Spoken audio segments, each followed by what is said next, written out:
Good evening guys, welcome to my channel. This is Vaishali Mittal. So guys, अभी हम जून की vision की मंथली मैगजीन कर रहे थे। इसमें मैं ऑलरेडी पॉलिटी कंप्लीट करवा चुकी हूँ और इंटरनेशनल रिलेशंस के भी मैंने 2 टॉपिक्स कंप्लीट कर दिए। तो इंटरनेशनल रिलेशंस आज ख़त्म कर देते हैं। ठीक है, तो इसका स्टार्ट करते हैं आज का topic, India energy cooperation with neighbouring countries. देखते हैं इंडिया किस तरह एनर्जी में कॉपरेशन कर रही है अपनी नेबरिंग कंट्रीज़ के साथ। फिलहाल ही में क्या हुआ है, इंडिया और भूटान ने एक joint venture hydro power project पे क्या किया, साइन किया है। देख लेते हैं क्या है। जो इंडिया और भूटान के बीच में एक जो प्रोजेक्ट साइन हुआ है हाइड्रो पावर प्रोजेक्ट का, वो है खोलोंगचू प्रोजेक्ट, जो 600 मेगावाट का है। ये जो 2008 में ऑलरेडी 4 प्रोजेक्ट साइन हुआ था, उसी का एक पार्ट है। ऑलरेडी जो 3 है वो बुनाखा, वंगाचू एंड छमकारचू ये है। इसमें भी क्या है, 50-50 जॉइंट वेंचर होएगा। हिमाचल प्रदेश की एक पीएसयू इंडिया में जो है सुतलेज जल विद्युत निगम, इसके बीच में, और दूसरा जो भूटान की कंपनी है Bhutanese Druk green power corporation, इन दोनों के बीच में 50-50 मतलब दोनों 50-50 इन्वेस्ट करेंगे इस प्रोजेक्ट में। जो भी गाइडलाइंस होती है इंपोर्ट या एक्सपोर्ट की ऑफ इलेक्ट्रिसिटी, वो इशू कौन करता है, ministry of power facilitates. Ministry of power क्या करता है, गाइडलाइंस इशू करता है कि किस तरह जो इंडिया है वो इलेक्ट्रिसिटी का इंपोर्ट या एक्सपोर्ट कर सकता है। उसकी गाइडलाइंस कौन इशू करता है, मिनिस्ट्री ऑफ पावर। जिस वजह से जो हम क्या है, इंडिया अपनी नेबरिंग कंट्रीज़ में क्या कर सके, इंपोर्ट एक्सपोर्ट कर सके किसका, इलेक्ट्रिसिटी का। अब हम देख लेते हैं डिफरेंट कंट्रीज़ में इंडिया का कैसा कॉपरेशन है एनर्जी को लेते देखते हैं। इंडिया और भूटान में बोथ कंट्रीज़ ने already Indian Bhutan framework agreement on hydro power development को साइन किया हुआ है एंड ट्रेड 2006 में किया था। इसमें क्या है, हम 10,000 megawatt of hydro power develop करेंगे 2020 तक। इसके अंदर जो प्रोजेक्ट्स हैं, एक ताला हाइड्रो पावर प्रोजेक्ट है जो कि 1020 मेगावाट का है। डोरजिलिंग हाइड्रो पावर प्रोजेक्ट है 1125 मेगावाट का। ये डोरजिलिंग हाइड्रो पावर प्रोजेक्ट है, ये 3 कंट्रीज़ के बीच में है, भूटान, इंडिया और बांग्लादेश। मतलब कि ये जो हाइड्रो पावर प्रोजेक्ट बनेगा, इससे 3 कंट्रीज़ एनर्जी का फ़ायदा उठा सकती हैं। ठीक है, इंडिया और नेपाल के बीच में जो इलेक्ट्रिसिटी का ट्रेड हुआ था वो 2014 में हुआ था, जब उन्होंने पावर ट्रेड एग्रीमेंट किया था, जिसमें क्या दोनों कंट्रीज एक दूसरे से क्या करेंगी, इलेक्ट्रिसिटी का लेन देन कर सकती हैं। ठीक है, इसके अंदर क्या है, अभी फ़िलहाल में 22 cross border power exchange facilities क्या है, ऑपरेशनल है ऑलरेडी। महाकाली ट्रीटी जो कि 1996 में साइन हुआ था, उसके अंडर हमने पंचेश्वर मल्टीपर्पज़ प्रोजेक्ट क्या किया था, डेवलप किया था। इंडिया और बांग्लादेश के बीच में देख लेते हैं क्या इलेक्ट्रिसिटी का ट्रेड है। MOU साइन हुआ था 2010 में इंडिया और बांग्लादेश के बीच में, कि वो किस तरह से पावर के एरियाज़ में कॉपरेशन कर सकें और ग्रिड कनेक्टिविटी को एस्टेब्लिश कर सके।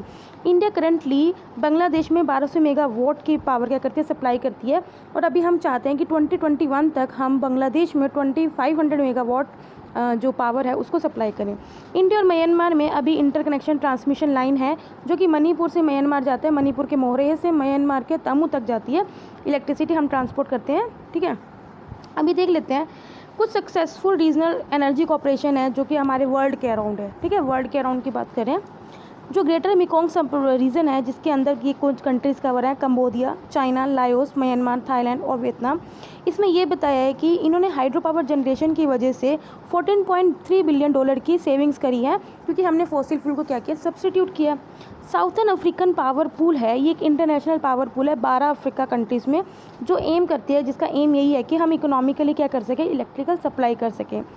नॉर्डिक पूल पहला इंटरनेशनल एक्सचेंज है पावर ट्रेडिंग में, पावर में भी जो ट्रेडिंग होती है उसका इंटरनेशनल एक्सचेंज पहला नॉर्डिक पूल है, जिसमें हम क्या है, जो भी रिन्यूएबल एनर्जीज होती हैं ना, उसकी क्या करते हैं, ट्रेडिंग करते हैं। जैसे hydro power, thermal, nuclear, wind and solar, इसमें रिन्यूएबल नहीं, डिफरेंट सोर्सेज से हम क्या करते हैं, जो पावर प्रोड्यूस करते हैं उसकी ट्रेडिंग होती है, इसमें नॉर्डिक पूल। और ये वर्ल्ड का first international exchange for power trading था। ठीक है गाइस, अब ये है, ये तो हमने देख लिया कि इंडिया का नेपाल के साथ क्या रिलेशन है, भूटान के साथ, बांग्लादेश के साथ, म्यांमार का।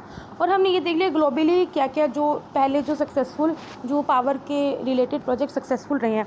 अब हम देखते हैं ये बेनिफिट क्या मिलेगा ऐसे हमें एनर्जी कॉपरेशन करके नेबरिंग कंट्रीज़ के साथ। तो पहली ये बात ये है कि जो हम हाइड्रो पावर का जो पोटेंशियल है ना, उसे अच्छे से यूटिलाइज़ करते सकते हैं। अभी जो हाइड्रो पावर का पोटेंशियल है ना, भूटान और नेपाल अगर दोनों को मिला दिया जाए, उसमें 1,13,000 मेगावाट का पोटेंशियल है, और अकेले नॉर्थ ईस्ट इंडिया में कितना 58,000 मेगावाट है। तो इसे हम क्या कर सकते हैं, यूज़ कर सकते हैं। हम क्या कर सकते हैं, जो सीजनल चेंजेस होते हैं उनका इफेक्टिव यूज़ कर सकते हैं। जैसे विंटर सीजन में जब रिवर ड्राई हो जाती है, तो भूटान और नेपाल हम इलेक्ट्रिसिटी इंडिया से इंपोर्ट करवा सकते हैं। उसी तरह जब मॉनसून का सीज़न होता है और उस वक्त सोलर एनर्जी ज़्यादा मतलब कि कामयाब नहीं हो पाती, उस वक्त हम क्या कर सकते हैं, उस हाइड्रो पावर को हार्नस कर सकते हैं। ठीक है, इस तरह से हम क्या कर सकते हैं, सीजनल चेंजेस के हिसाब से अपनी रिक्वायरमेंट को क्या कर सकते हैं, पूरा कर सकते हैं। मतलब जब मॉनसून है तो हाइड्रो पावर को यूज़ करो, और जब विंटर में ड्राई मौसम है तो उस वक्त हम क्या कर सकते हैं, सोलर एनर्जी को यूटिलाइज़ कर सकते हैं। इस तरह हम क्या कर सकते हैं, जो अपनी डिपेंडेंसी है फॉसिल फ्यूल पे उससे रिड्यूस कर सकते हैं। इससे हम क्या कर सकते हैं, जो 35,000 मेगावाट एनर्जी है जो हम फॉसिल फ्यूल से जनरेट करते हैं उसे क्या कर सकते हैं, रिड्यूस कर सकते हैं।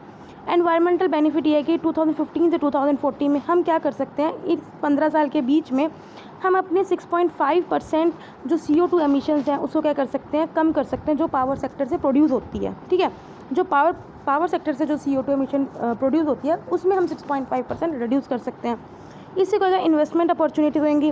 ऑफ कोर्स अब हम क्रॉस बॉर्डर ये इंटरकनेक्टेड सिस्टम बनाएंगे, ट्रांसमिशंस करेंगे, उनका जनरेशन करेंगे, डिस्ट्रीब्यूशन करेंगे, नेटवर्क हम सेटअप करेंगे, तो इसमें क्या होगा, प्राइवेट सेक्टर पार्टिसिपेट करेगा।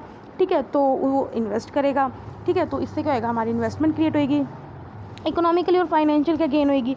अब क्या होएगा, जब इलेक्ट्रिसिटी 24 घंटे रहेगी, स्टेबल इलेक्ट्रिसिटी रहेगी, तो जो इंडस्ट्रियल और कमर्शियल एक्टिविटीज वो भी प्रमोट होगी, जिस वजह से सिग्निफिकेंट क्या होएगा, इकोनॉमिकली हमें गेन ही होएगा। इकोनॉमीज ऑफ स्केल क्या है कि इसके जो इलेक्ट्रिसिटी जनरेशन होएगी वो लोअर कॉस्ट में होएगी। ठीक है, तो ये भी एक तरह से हमारी इकोनॉमी के लिए बेनिफिट है। तो हमने कर लिया कि क्या क्या बेनिफिट है। अब कुछ देख लेते हैं जो साउथ एशिया में क्या इनिशिएटिव लिए गए हैं एनर्जी कॉर्पोरेशन को लेके। South Asia regional initiative for energy integration जो कि 2000 में लॉन्च हुआ था। इसका एम यही था कि हम एनर्जी सिक्योरिटी को प्रमोट कर सकें। कैसे करेंगे, हम इलेक्ट्रिसिटी में ट्रेड करके, इलेक्ट्रिसिटी में इन्वेस्ट करके और क्लीन एनर्जी में असेस करके। इसमें मेनली जो सार्स की 8 कंट्रीज़ हैं वो इंक्लूड होती हैं जो ये एग्रीमेंट हुआ था, वही नेपाल, इंडिया, पाकिस्तान, जो मैंने आपको बताया था ट्रायंगल पहले, भाई इंडिया, पाकिस्तान, अफगानिस्तान, नेपाल, भूटान, बांग्लादेश और श्रीलंका और मालदीव। ठीक है, ये 8 कंट्रीज़ हैं। ये पहला एग्रीमेंट है। दूसरा क्या था, SAARC framework agreement for energy corporation. ये साइन किया गया था सार्स के सभी मेंबर्स के साथ 2014 में, ताकि हम क्या कर सकें, to facilitate integrated operation of regional grid across the SAARC. Third हमने किया था South Asia sub regional economic operation plan. ये हमने 2016 में किया था, जो 2025 तक चलेगा। हमने इसमें आइडेंटिफाई करना है कि एनर्जी हमारा एक one of the 4 priority sector है जिसमें हम पार्टनरशिप करेंगे अमंग द सासिक मेंबर्स। सासिक के मेंबर्स कौन कौन है, Bangladesh, Bhutan, India, Maldives, Myanmar, Nepal and Sri Lanka. ठीक है, तो ये कुछ मल्टीलेटरल इनिशिएटिव जो साउथ एशिया के कंट्रीज़ में लिए गए हैं। अब देख लेते हैं क्रॉस बॉर्डर एनर्जी ट्रांसमिशन में चैलेंजेस क्या आएंगे, क्योंकि देखो जो एडवांटेज है तो वहाँ कुछ ना कुछ चैलेंजेस तो आएंगे ही। चैलेंजेस यही है, सबसे पहले पॉलिसी फ्रेमवर्क करने में दिक्कत होएगी, क्योंकि पॉलिसी फ्रेमवर्क नहीं है, जो हमारा सबसे बड़ा हर्डल है towards the development of transport and regional power market.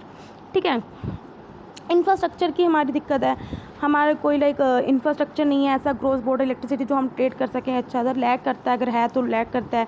ठीक है, लिमिटेड ट्रांसमिशन नेटवर्क है। ठीक है, जो ये एक तरह से क्या है, बहुत ज़्यादा ये इशू है। पॉलिटिकल चैलेंज है, पॉलिटिकल स्टेबिलिटी नहीं है, नेशनल सिक्योरिटी का बहुत बड़ा कंसर्न है। फिर उसके बाद तारीफ़ की फिक्सेशन है भी, यार तारीफ़ में नहीं होता यार कि भी तुमने इतना टैक्स लगा दिया, हमने उनको इतने टैक्स लगा दिया, तो भी बहुत ज़्यादा ये इशूज़ रहते हैं। इन्वेस्टमेंट चली जाते हैं, पुअर फाइनेंशियल कंडीशन है खुद की, मतलब कि साउथ एशिया में तो आपको पता ही है कि भी ऑलरेडी सब कंट्रीज़ की फाइनेंशियल कंडीशन थोड़ी बेकार रहती है। तो हर कंट्री की जो स्टेट और यूटिलिटी उनकी पुअर फाइनेंशियल कंडीशन है। ठीक है, प्राइवेट सेक्टर को उन्हें पंप करना चाहिए, या फिर सारे के थोड़े FDI पे क्या डिपेंड रहते हैं।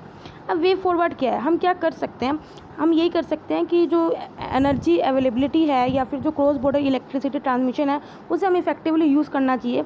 और हम चाहते हैं कि हमें एक अच्छे से पॉलिसी फ्रेमवर्क्स बनाएं, क्रॉस बॉर्डर को स्टीयरिंग कमेटी बनाएं और एक इंडिपेंडेंट मल्टीलेटरल रेगुलेटरी बॉडी बनाएं। अब हम क्या कर सकते हैं, ताकि हाइड्रो पावर को ज़्यादा से ज़्यादा पोटेंशियल हम यूज़ कर सकें, तो हमें क्या करना चाहिए, फॉरेन डायरेक्ट इन्वेस्टमेंट FDI को क्या करना चाहिए, प्रमोट करना चाहिए। और ज़्यादा से ज़्यादा फाइनेंशियल असिस्टेंस हमें मल्टीलेटरल फाइनेंशियल इंस्टीट्यूशन से लेनी चाहिए। एक कॉमन प्लेटफॉर्म हमें बनाना चाहिए जिसमें हमें क्या कर सकते हैं, नॉलेज एक्सचेंज कर सकते हैं among the policy makers, regulators, subject matter experts, research institution, civil society organization and media. तो ठीक है, तो गाइस मैं आपको एक छोटी सी बात बताती हूँ। क्या होता है, जैसे आपको कंक्लूजन लिखना है, ये वे फॉरवर्ड लिखना है, तो उसमें आप क्या कर सकते हो, जैसे जो आपने एडवांटेजेस लिखे और जो आपने चैलेंजेस लिखे उन दोनों का मिश्रण करके ही आपको क्या होता है कंक्लूजन में लिखना है कि हाँ एडवांटेज ये हमारे लिए अच्छा है लेकिन हमें ये कमी पूरी करनी है। तो आपको ना दोनों का ही तोड़ मोड़ करके कंक्लूजन को बनाना होता है।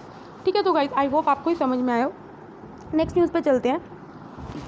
ये वैसे हमने लास्ट ईयर भी पढ़ी थी। India elected the non permanent member of UN security council. India को अभी नॉन परमानेंट मेंबर के रूप में इलेक्ट कर लिया गया है यूएन सिक्योरिटी काउंसिल में 2 साल के लिए, ठीक है।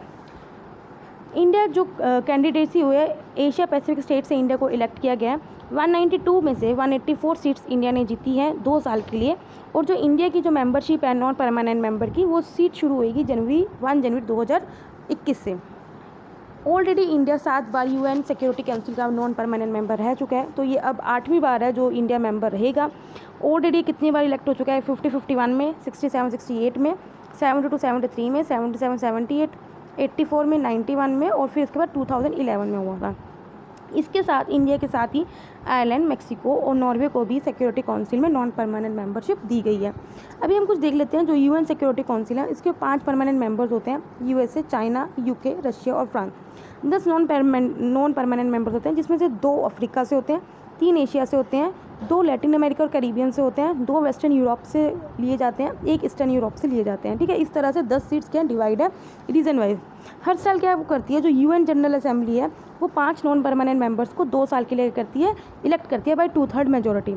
जो रिटायर्ड मेंबर होता है वो एलिजिबल नहीं होता फॉर इमीडिएट री इलेक्शन, ठीक है। जो इलेक्शन हेल्ड होते हैं by secret ballot and there is no nomination. 10 non permanents already कैसे डिस्ट्रीब्यूट है वो मैंने आपको बता दिया। अगर आप लोगों ने मेरी PTC 65 इंटरनेशनल रिलेशंस की मैगजीन देखी होगी तो आपको इसके बारे में ऑलरेडी पता होगा, ठीक है। अब इंडिया की क्या प्रायोरिटी है यूएन सिक्योरिटी काउंसिल में? अभी इलेक्शन कैंपेन के दौरान यूएन सिक्योरिटी काउंसिल के मिनिस्ट्री ऑफ एक्सटर्नल अफेयर्स ने अपना ब्रोशर को लॉन्च किया कि ये बताते हुए कि इंडिया की क्या प्रायोरिटी है। According to it, India will be guided by 5 priority. India की 5 प्रायोरिटीज है under the overarching theme of norms. Norms मतलब the new orientation for a reform multilateral system. ये क्या है? 5 प्रायोरिटी हैं किसके under? New orientation for a reform multilateral system. अब हम डिस्कस करते हैं। जो पहली वो प्रायोरिटी इसकी है न्यू अपॉर्चुनिटीज़ फॉर प्रोग्रेस, कि हम प्रोग्रेस के लिए क्या न्यू अपॉर्चुनिटीज़ लेके आएंगे, ठीक है। अब हमें पता है इंडिया क्या डेमोक्रेटिक कंट्री है और सिक्योरिटी में भी बहुत बड़ा एक कॉन्ट्रीब्यूटर ये रहता है। तो इंडिया कॉन्स्ट्रक्टिवली वर्क करती रहेगी ताकि हम इनोवेटिव है कोई ऐसे सोल्यूशन लेके आए जिससे डेवलपमेंट फोस्टर हो, रैपिड हो, ठीक है। हम क्या करेंगे, वुमेन और यूथ को भी इन्वॉल्व करेंगे ताकि हम एक तरह से नए सिरे में एक शेप दे सकें। हम क्या करेंगे, इफेक्टिवली एक प्लेटफॉर्म प्रोवाइड करेंगे जिससे हम क्या कर सकते हैं, सस्टेनेबल पीस में क्या कर सकें, इंश्योर कर सकें। इफ़ एक ये हो गया पहला। दूसरा, an effective response to international terrorism. आपको पता है कि इंडिया क्या है, बहुत ज़्यादा रिजल्ट ओरिएंटेड एक्शन है। वो चाहता है कि हम ज़्यादा टेररिज्म को काउंटर कर सकें, ठीक है। तो इंडिया ने ये बोला कि वो एड्रेस करेगा एब्यूज़ को, जो इंटरनेट के थ्रू टेररिज्म फैलाता है उसको एड्रेस करेगा। क्रिमिनल अटेंटिव्स को देखेगा कि कहाँ पे क्या हो रहा है। टेररिज्म जो फाइनेंसिंग है उसे कम्बाट करेगा और ऐसे नॉर्मेटिव और ऑपरेशनल फ्रेमवर्क को स्ट्रेंथन करेगा ताकि ज़्यादा कोऑर्डिनेशन हो सके मल्टीलेटरल फोरम्स में, ठीक है गाइस। नेक्स्ट है रिफॉर्मिंग द मल्टीलेटरल सिस्टम। क्योंकि अभी पता है कोविड चल रहा है, तो पोस्ट कोविड के बाद क्या है, तो उसके लिए उसने बोला कि हमें रिफॉर्म मल्टीलेटरलिज्म चाहिए। तो ये फर्स्ट एंड वाइटल स्टेप है एक reform of security council. It must reflect contemporary realities to be more effective. हम इंटरनेशनल पीस एंड सिक्योरिटी में हमारी अप्रोच बहुत अच्छी रहेगी। इंडिया की जो विज़न है इंटरनेशनल पीस एंड सिक्योरिटी में वो गाइडेड होते हैं dialogue and cooperation. Dialogue and cooperation का मतलब है कि हम बातचीत करें। डायलॉग का मतलब ये होता है कि बातचीत करना। कोऑपरेशन रहे, म्यूचुअल रिस्पेक्ट करना, एक दूसरे की कमिटमेंट रहे इंटरनेशनल लॉ को इम्प्लीमेंट करने में। आपको पता है यूएन पीस कीपिंग में इंडिया का कितना बड़ा योगदान है। अभी इंडिया ने यूएन अवार्ड भी जीता था, ठीक है। उसमें यूएन पीस कीपिंग में क्या है कि इंडिया ने अपने कम से कम 2 लाख लोगों को ऑलरेडी वो भेज चुका है देश के किसी मतलब वर्ल्ड के किसी और डिस्टर्ब्ड एरिया जहाँ पे वो रहते हैं, जैसे साउथ सूडान हो गया, सीरिया हो गया। इनमें क्या है, इंडिया की जो लोग हैं, जो फोर्सेस हैं, आर्म्ड फोर्सेस हैं, वो क्या करती हैं, वहाँ पे उनकी सुरक्षा करती है वहाँ पे लोगों की। तो यूएन पीस कीपिंग यही है। तो वहाँ पे भी इंडिया ने बहुत अच्छे से कंट्रीब्यूट किया हुआ है ताकि क्या है वर्ल्ड में क्या है एक पीस बनी रहे। Promoting technology with a human touch as a driver of solution. India encourage कर रहा है पार्टनरशिप ताकि हम टेक्नोलॉजी जो इनोवेशन है उसका ज़्यादा बेनिफिट उठा सकें, ताकि जो ह्यूमन सफरिंग्स हैं उनको हम कम कर सकें, ईज़ ऑफ लिविंग को एनहेंस कर सकें और ऐसी रेजिलियंट कम्युनिटीज़ को बिल्ड कर सकें। इंडिया ये प्रायोरिटीज़ 5S अप्रोच से उठाएगा। सम्मान का मतलब रिस्पेक्ट, संवाद, डायलॉग, सहयोग, कॉपरेशन, शांति, पीस एंड समृद्धि, prosperity. So guys I hope आपको समझ में आ रहा हो कि ये मैं क्या बताना चाहती थी। यूएन सिक्योरिटी काउंसिल की बात हो रही है कि इंडिया को 2 साल के लिए चुन लिया गया। यूएन सिक्योरिटी काउंसिल में ऑलरेडी वो 7 बार मेंबर रह चुका है। थोड़ा हमने यूएन सिक्योरिटी काउंसिल के बारे में बात किया। हमने देखा कि यूएन के इंडिया की 5 प्रिंसिपल से वो गाइड होएगा, ठीक है, और उसमें हमने एक एक को देख लिया। और किस प्रोसेस से 5S अप्रोच से, दैट इज़ सम्मान, संवाद, सहयोग, शांति एंड समृद्धि। आज की लास्ट न्यूज़ देख लेते हैं। European union Vietnam free trade agreement. अभी वियतनाम ने क्या किया है, यूरोपियन यूनियन के साथ फ्री ट्रेड एग्रीमेंट साइन किया है और इसी के under European union Vietnam investment protection agreement में भी साइन किया है। अभी क्या है, जो वियतनाम है वो सेकंड फ्री ट्रेड एग्रीमेंट बनी है एशियन कंट्री में। इससे पहले सिंगापुर ने यूरोपियन यूनियन के साथ फ्री ट्रेड एग्रीमेंट साइन किया था। अब वियतनाम ने यूरोपियन यूनियन के साथ फ्री ट्रेड एग्रीमेंट साइन किया है। इससे क्या होएगा, जो 99% कस्टम ड्यूटीज़ हैं वो एबॉलिश हो जाएगी। जो इंपोर्ट पे जो ड्यूटीज़ लगती हैं वो 99% एबॉलिश हो जाएगी। जिससे क्या है, जो ब्यूरोक्रेटिक हर्डल्स होते हैं वो एलिमिनेट हो जाएंगे। जैसे कोई भी आपको रेगुलेटरी स्टैंडर्ड्स रखने पड़ते हैं कार्स, मेडिसिन या कोई गुड्स के लिए, ईज़िली मार्केट असेस के लिए, तो वो क्या है, सारे के सारे जो हर्डल्स हैं वो एलिमिनेट हो जाएंगे और ईज़िली मार्केट असेस हो सकता है बहुत यूरोपियन गुड्स के लिए वियतनाम में और वियतनाम गुड्स के लिए यूरोपियन में। ये पहला फ्री ट्रेड एग्रीमेंट हुई है जो कोविड-19 की पैंडमिक के बीच में हुआ है। किसमें, यूरोपियन यूनियन और वियतनाम के बीच में।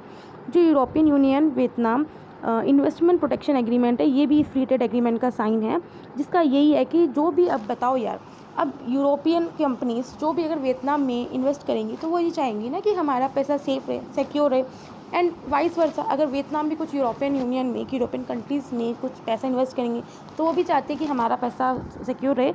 तो इसीलिए ये जो है ना इन्वेस्टमेंट प्रोटेक्शन एग्रीमेंट, ये उसी लिए साइन हुआ है ताकि जो इन्वेस्टर्स को हम प्रोटेक्ट कर सकें और उनकी इन्वेस्टमेंट को भी प्रोटेक्ट कर सकें।